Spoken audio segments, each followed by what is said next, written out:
Pada suatu pagi yang tenang di penghujung Mei 2006, sebuah peristiwa akan mengubah nasib ribuan jiwa di tanah Sidoarjo. Apa yang mulanya hanya guncangan kecil di perut bumi, dengan cepat berubah menjadi mimpi buruk yang tak pernah terbayangkan. Dari kedalaman tanah, sesuatu yang kelam mulai mengalir. Lumpur, panas, dan penuh ancaman mulai membanjiri permukaan. Mereka menyebutnya sebagai lumpur Lapindo, sebuah nama yang kini abadi dalam ingatan kolektif bangsa ini. Tapi bagi sebagian besar orang yang terdampak, itu bukan sekadar nama, itu adalah neraka yang meleleh keluar dari bawah kaki mereka. Lumpur itu menyapu jalan, meratakan desa, dan menghapus kehidupan dengan sekejap mata. Desa-desa yang dulu ramai dengan aktivitas kini berubah menjadi lautan lumpur, mengubur rumah, mimpi, dan sejarah penduduknya. Ratusan, lalu ribuan orang dipaksa meninggalkan segalanya. Mereka menjadi pengungsi di tanah mereka sendiri, terlunta-lunta mencari tempat bernaung sambil menanti keadilan yang tak kunjung datang. Mereka bertanya, siapa yang harus bertanggung jawab atas semua ini?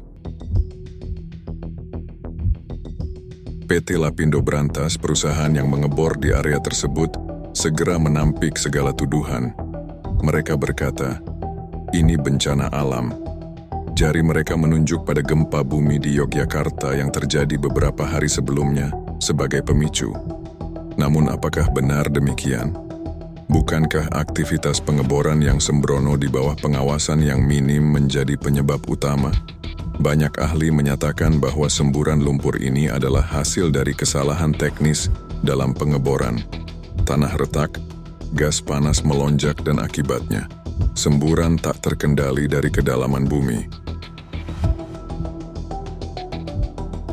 Lapindo berusaha keras membela diri, sementara lumpur terus membanjiri lebih banyak wilayah. Hari demi hari, volume lumpur semakin bertambah, menenggelamkan lahan pertanian subur dan jalan utama yang menghubungkan kota-kota penting. Tanggul dibangun, bola beton dimasukkan ke dalam semburan namun sia-sia. Lumpur Lapindo adalah monster yang tak bisa dihentikan.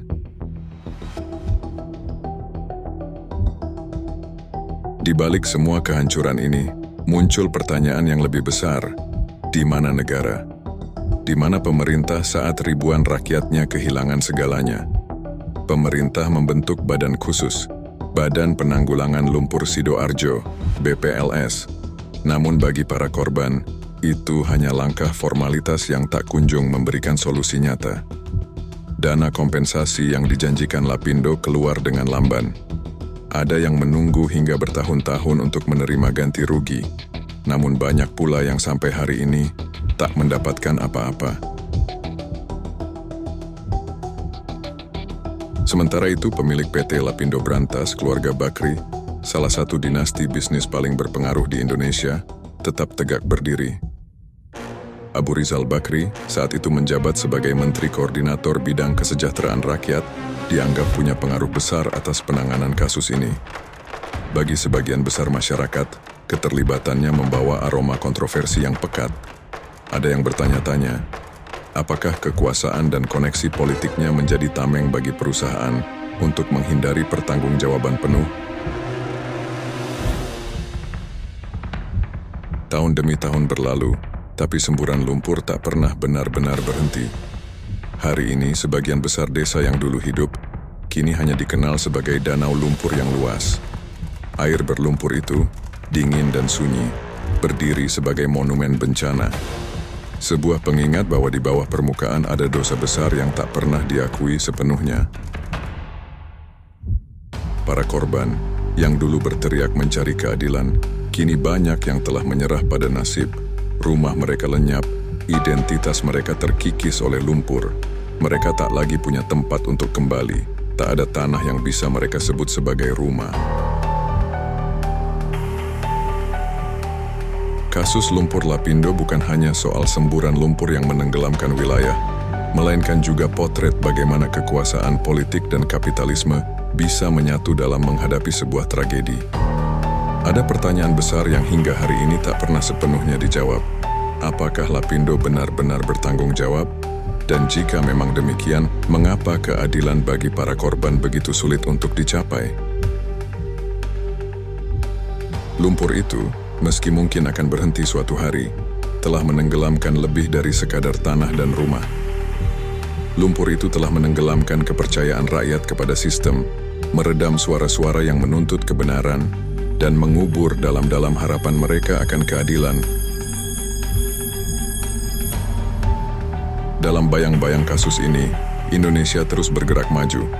Namun lumpur Lapindo dan semua yang terkait dengannya adalah noda yang tak mudah dihapus. 1 dekade lebih telah berlalu, tapi kisah ini masih hidup, tertanam dalam kesedihan, kontroversi, dan pengkhianatan terhadap rakyat kecil.